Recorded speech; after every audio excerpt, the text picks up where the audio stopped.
ओम नमो भगवते वासुदेवाय। भागवत पुराण दशम स्कंद पहला अध्याय।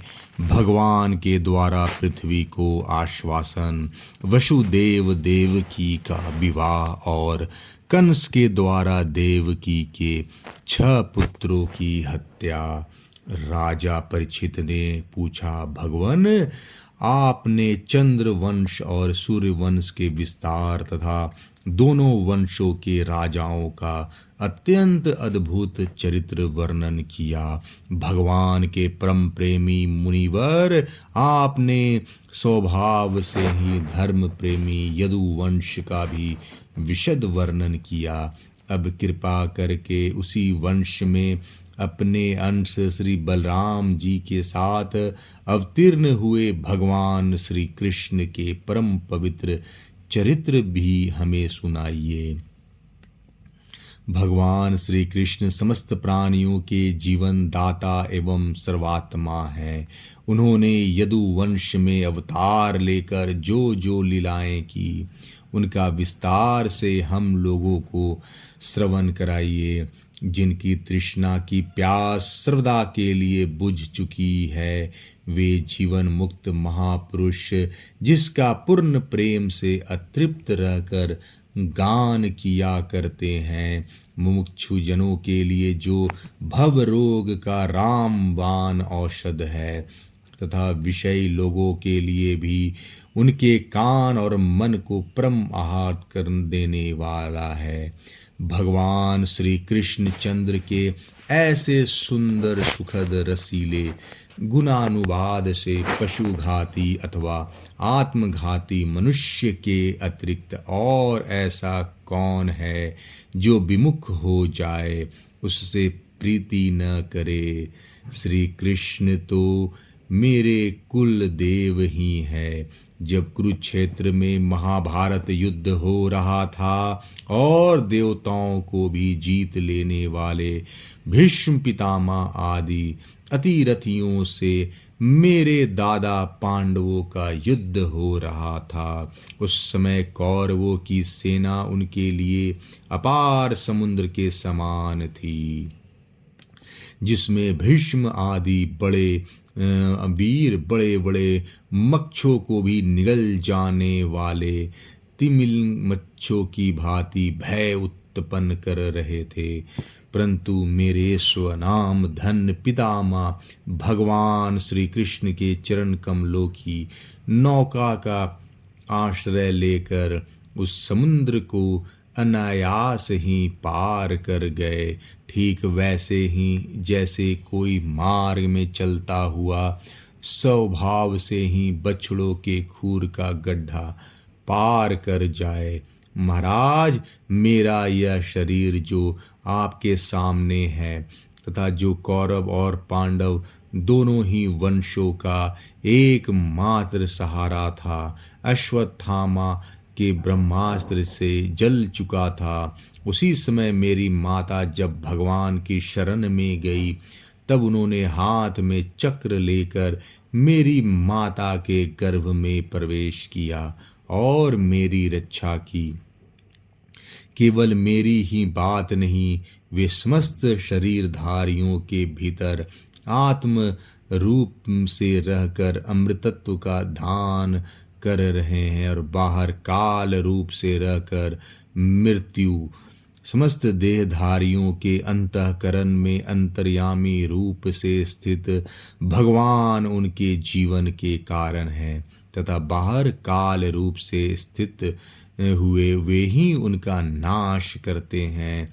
अतः जो आत्मज्ञानी जन अंतदृष्टि द्वारा उन अंतर्यामी की उपासना करते हैं, वे मोक्ष रूप अमृत पद पाते हैं। और जो विषय प्रायणी अज्ञानी पुरुष ब्राह्य दृष्टि से विषय चिंतन में ही लगे रहते हैं, वे जन्म मरण रूप मृत्यु के भागी होते हैं।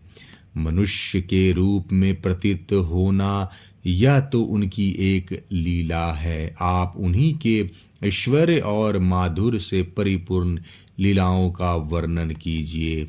भगवान, आपने अभी बतलाया कि था कि बलराम जी रोहिणी के पुत्र थे। इसके बाद देवकी की पुत्रों में भी आपने उनकी गणना की। दूसरे शरीर धारण किए बिना दो माताओं का पुत्र होना कैसे संभव है?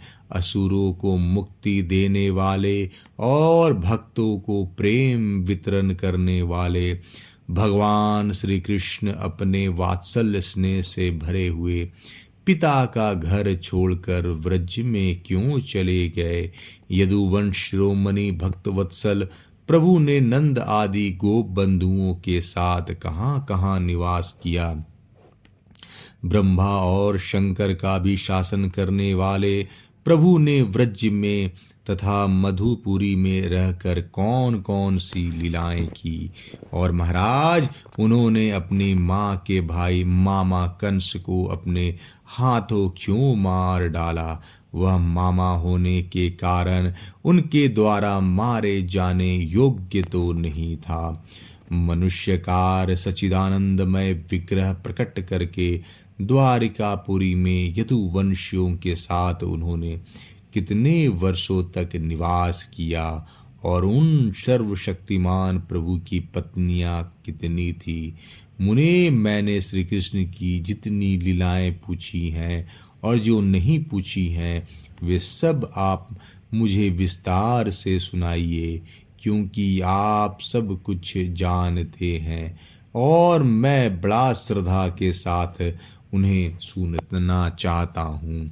भगवान, अन्न की तो बात ही क्या, मैंने जल का भी परित्याग कर दिया है, फिर भी वह अशह भूख प्यास जिसके कारण मैंने मुनि के गले में मृत सर्प डालने का अन्याय किया था, मुझे तनिक भी नहीं सता रही है, क्योंकि मैं आपके मुख कमल से झरती हुई भगवान की सुधामय लीला कथा का पान कर रहा हूँ। सूत जी कहते हैं, शौनक जी, भगवान के प्रेमियों में अग्रगण एवं सर्वज्ञ श्री सुखदेव जी महाराज ने परीक्षित का ऐसा समीचीन प्रश्न सुनकर, जो संतों की सभा में भगवान की लीला के वर्णन का हेतु करता है, उनका अभिनंदन किया और भगवान श्री कृष्ण की उन लीलाओं का वर्णन प्रारंभ किया जो समस्त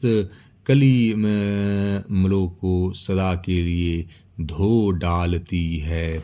श्री सुखदेव जी ने कहा, भगवान के लीला रस के रसिक राजर्षे, तुमने जो कुछ निश्चय किया है वह बहुत ही सुंदर और आदरणीय है, क्योंकि सबके हृदयाराध श्री कृष्ण की लीला कथा श्रवण करने में तुम्हें सहज एवं सुदृढ़ प्रीति प्राप्त हो गई है। भगवान श्री कृष्ण की कथा के संबंध में प्रश्न करने से ही वक्ता, प्रश्नकर्ता और श्रोता तीनों ही पवित्र हो जाते हैं। जैसे गंगा जी का जल या भगवान शालग्राम का चरणामृत सभी को पवित्र कर देता है। परीक्षित, उस समय लाखों दैत्यों के दल ने घमंडी राजाओं के रूप धारण कर अपनी सारी भार से पृथ्वी को आक्रांत कर रखा था। उससे त्राण पाने के लिए वह ब्रह्मा जी के शरण में गई। पृथ्वी ने उस समय गौ का रूप धारण कर रखा था। उसके नेत्रों से आंसू बह बह कर मुंह पर आ रहे थे। उनका मन तो खिन्न था ही, शरीर भी बहुत कृश्य हो गया था। वह बड़े करुण स्वर से रंभा रही थी। ब्रह्मा जी के पास जाकर उसने उन्हें अपनी पूरी कष्ट कहानी सुनाई। ब्रह्मा जी ने बड़ी सहानुभूति के साथ उसकी दुख गाथा सुनी। उसके बाद वे भगवान शंकर, स्वर्ग के अन्याय प्रमुख देवता तथा गौ के रूप में आई हुई पृथ्वी को अपने साथ लेकर क्षीर सागर के तट पर गए।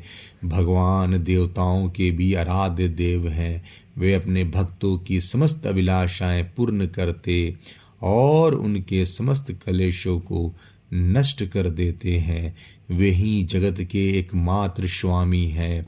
क्षीर सागर के तट पर पहुंचकर ब्रह्मा आदि देवताओं ने पुरुष सूक्त के द्वारा उन्हीं परम पुरुष सर्वंतर्यामी प्रभु की स्तुति की। स्तुति करते करते ब्रह्मा जी समाधिस्थ हो गए। उन्होंने समाधि अवस्था में आकाशवाणी सुनी। इसके बाद जगत के निर्माण करता ब्रह्मा जी ने देवताओं से कहा, देवताओं, मैंने भगवान की वाणी सुनी है, तुम लोग भी उसे मेरे द्वारा अभी सुन लो और फिर वैसा ही करो। उसके पालन में विलंब नहीं होना चाहिए। भगवान को पृथ्वी के कष्ट का पहले से ही पता है। वे ईश्वरों के भी ईश्वर हैं, अतः अपनी काल शक्ति द्वारा पृथ्वी का भार हरण करते हुए वे जब तक पृथ्वी पर लीला करें तब तक तुम लोग भी अपने अपने अंशों के साथ यदुकुल में जन्म लेकर उनकी लीला में सहयोग दो। वसुदेव जी के घर स्वयं पुरुषोत्तम भगवान प्रकट होंगे। उनकी और उनकी प्रियतमा श्री राधा की सेवा के लिए देवंगनाएं जन्म ग्रहण करें। स्वयं प्रकाश भगवान शेष भी जो भगवान की कला होने के कारण अनंत हैं, अनंत का अंश भी अनंत ही होता है, और जिनके सहस्त्र मुख है, भगवान के प्रिय कार्य करने के लिए उनसे पहले ही उनके बड़े भाई के रूप में अवतार ग्रहण करेंगे।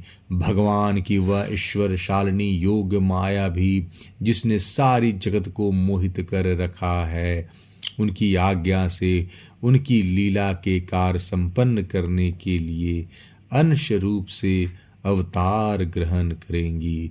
श्री सुखदेव जी कहते हैं, परिचित प्रजापतियों के स्वामी भगवान ब्रह्मा जी ने देवताओं को इस प्रकार आज्ञा दी और पृथ्वी को समझा बुझा कर ढाढ़स बंधवाया। इसके बाद वे अपने परम धाम को चले गए। प्राचीन काल में यदुवंशी राजा थे सूरसेन। वे मथुरापुरी में रहकर मथुरा मंडल और सुरसेन मंडल का राज शासन करते थे। उसी समय से मथुरा ही समस्त यदुवंशियों नरपतियों की राजधानी हो गई थी। भगवान श्री हरि सर्वदा वहाँ विराजमान रहते हैं। एक बार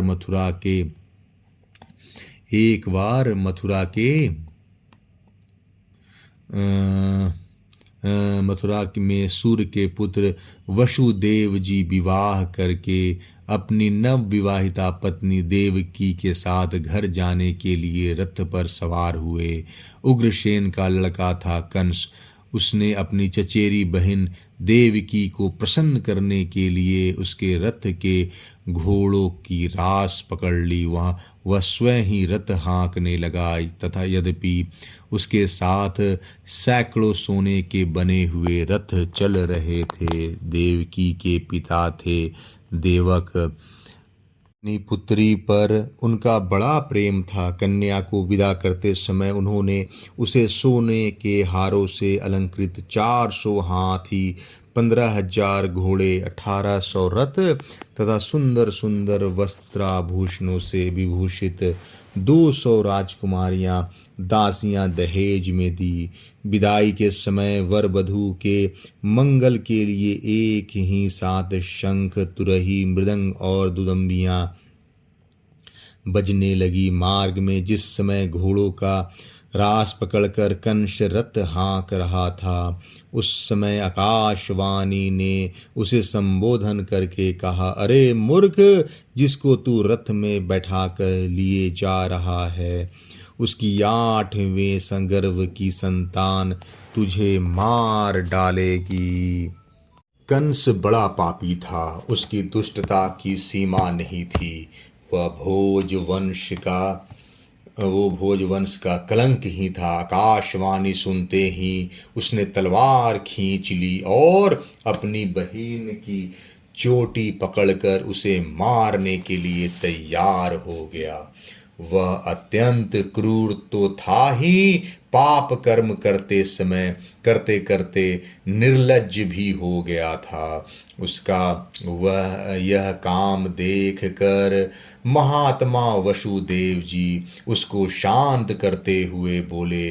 वसुदेव जी ने कहा, राजकुमार, आप भोज वंश के होनहार वंशधर हैं तथा अपने कुल की कीर्ति बढ़ाने वाले हैं। बड़े बड़े शूरवीर आपके गुणों की सराहना करते हैं। इधर यह एक तो स्त्री, दूसरे आपकी बहन और तीसरे यह विवाह का शुभ अवसर। ऐसी स्थिति में आप इसे कैसे मार सकते हैं? वीरवर जो जन्म लेते हैं उनके शरीर के साथ ही मृत्यु भी उत्पन्न होती है। आज हो या 100 वर्ष के बाद जो प्राणी है उसकी मृत्यु होगी ही। जब शरीर का अंत हो जाता है तब जीव अपने कर्म के अनुसार दूसरे शरीर को ग्रहण करके अपने पहले शरीर को छोड़ देता है। उसे विवश होकर ऐसा करना पड़ता है। जैसे चलते समय मनुष्य एक पैर जमा कर ही दूसरा पैर उठाता है, और जैसे जोंक किसी अगले तिनके को पकड़ लेती है तब पहले के पकड़े हुए तिनके को छोड़ती है, वैसे जीव भी अपने कर्म के अनुसार किसी शरीर को प्राप्त करने के बाद ही इस शरीर को छोड़ता है।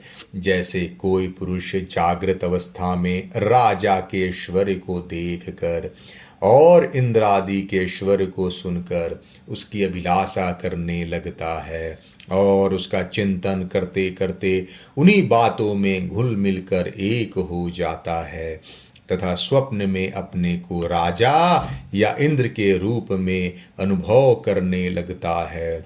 साथ ही अपने दरिद्र अवस्था के शरीर को भूल जाता है। कभी कभी तो जागृत अवस्था में ही मन उस बातों का चिंतन करते करते तन्मय हो जाता है और उसे स्थूल शरीर की सुधि नहीं रहती। वैसे ही जीव कर्मकृत कामना और कामनाकृत कर्म के वश होकर दूसरे शरीर को प्राप्त हो जाता है तथा अपने पहले शरीर को भूल जाता है। जीव का मन अनेक विकारों का पुंज है। देहांत के समय वह अनेक जन्मों के संचित और प्रारब्ध कर्मों की वासनाओं के अधीन होकर माया के द्वारा रचे हुए अनेक पांच भौतिक शरीरों में से जिस किसी शरीर की चिंतन में तल्लीन हो जाता है और मान बैठता है कि वह मैं हूँ, उसे वह शरीर ग्रहण करके जन्म लेना पड़ता है। जैसे सूर्य, चंद्रमा आदि चमकीली वस्तुएं जल से भरे हुए घड़ों में या तेल आदि तरल पदार्थों में प्रतिबिंबित होता है और हवा के झोंकों से उनके जल आदि के हिलने डोलने पर जिनमें प्रतिबिंबित वस्तुएं भी चंचल जान पड़ती है, वैसे ही जीव अपने स्वरूप के अज्ञान द्वारा रचे हुए शरीरों में राग करके उन्हें अपना मान बैठता है और मोहवश उनके आने जाने को अपना आना जाना मानने लगता है।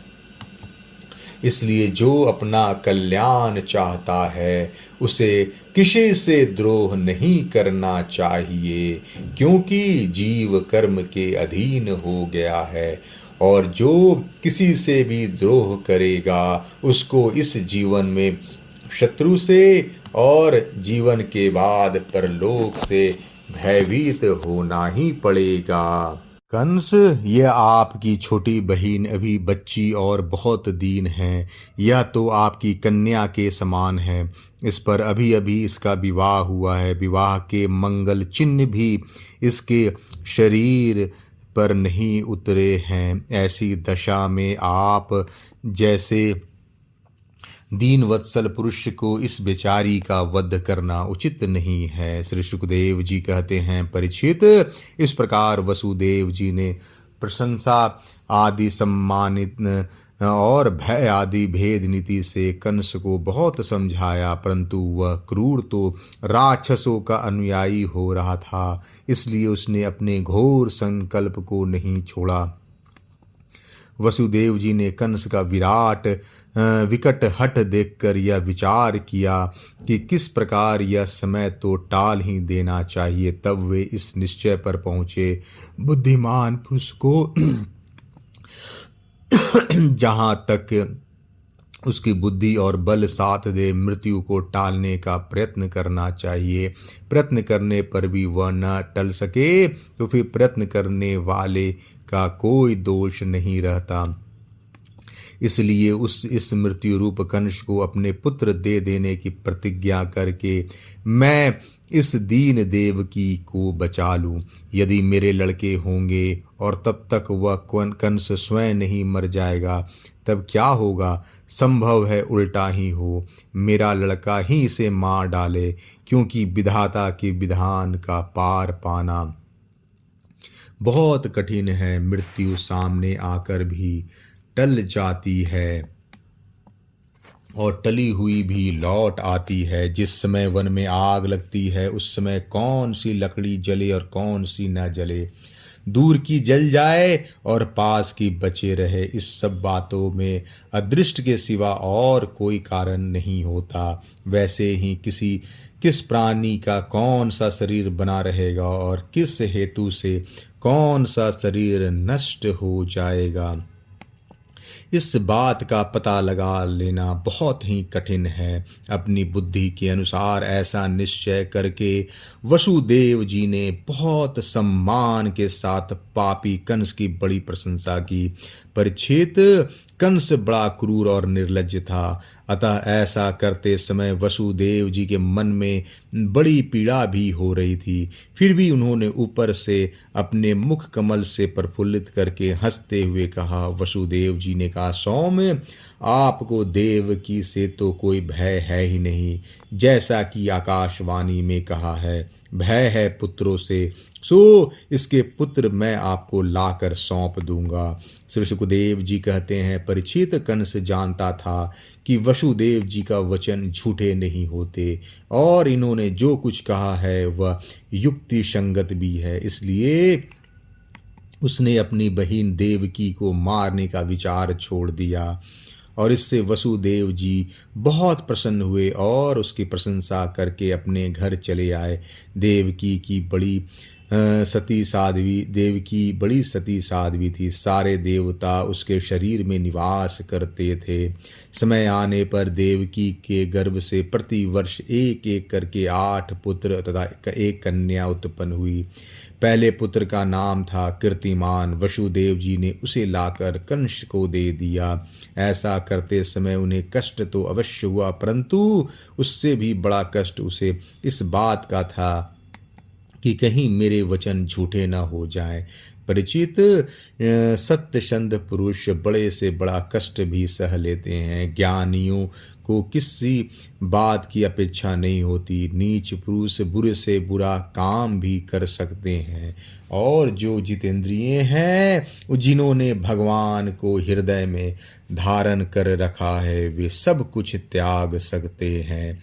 जब कंस ने देखा कि वसुदेव जी का अपने पुत्र के जीवन और मृत्यु के समान भाव है एवं वे सत्य में पूर्ण निष्ठावान भी हैं, तब वह बहुत प्रसन्न हुआ और उसने हंसकर बोला, वसुदेव जी, आप इस नन्हे से सुकुमार बालक को ले जाइए, इससे मुझे कोई भय नहीं, क्योंकि आकाशवाणी ने तो ऐसा कहा था कि देवकी के 8वें गर्भ से उत्पन्न संतान के द्वारा मेरी मृत्यु होगी।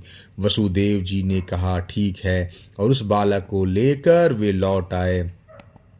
परंतु उन्हें मालूम था कि कंस बड़ा दुष्ट है और उसका मन उसके हाथ में नहीं है, वह किसी क्षण बदल सकता है, इसलिए उन्होंने उसकी बात पर विश्वास नहीं किया। परीक्षित, इधर भगवान नारद कंस के पास आए और उससे बोले कि कंस, वज्र में रहने वाले नंद और गोप, उनकी स्त्रियां वसुदेव आदि वृष्णवंशी यादव, देवकी आदि यदुवंश की स्त्रियां और नंद वसुदेव दोनों के सजातीय बंधु बांधव और सगे संबंधी सब के सब देवता हैं जो इस समय तुम्हारी सेवा कर रहे हैं, वे भी देवता ही हैं। उन्होंने यह भी बतलाया कि दैत्यों के कारण पृथ्वी का भार बढ़ गया है, इसलिए देवताओं की ओर से अब उनके वध की तैयारी की जा रही है।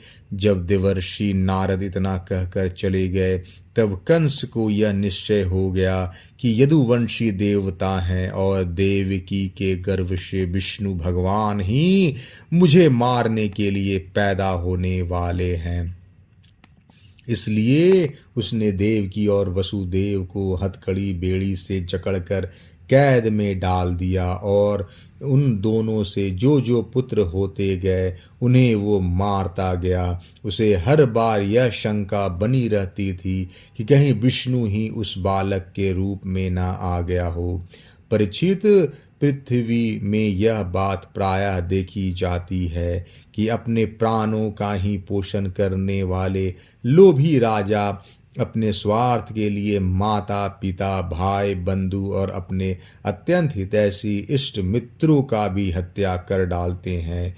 कंस जानता था कि मैं पहले काल नेमी असुर था और विष्णु ने मुझे मार डाला था, इससे उसने यदुवंशियों से घोर विरोध ठान लिया। कंस बड़ा बलवान था, उसने यदु भोज और अंधक के वंश के अधिनायक अपने पिता उग्रसेन को कैद कर लिया और शूरसेन देश का राज वह स्वयं करने लगा। पहला अध्याय समाप्त। जय श्री कृष्णा।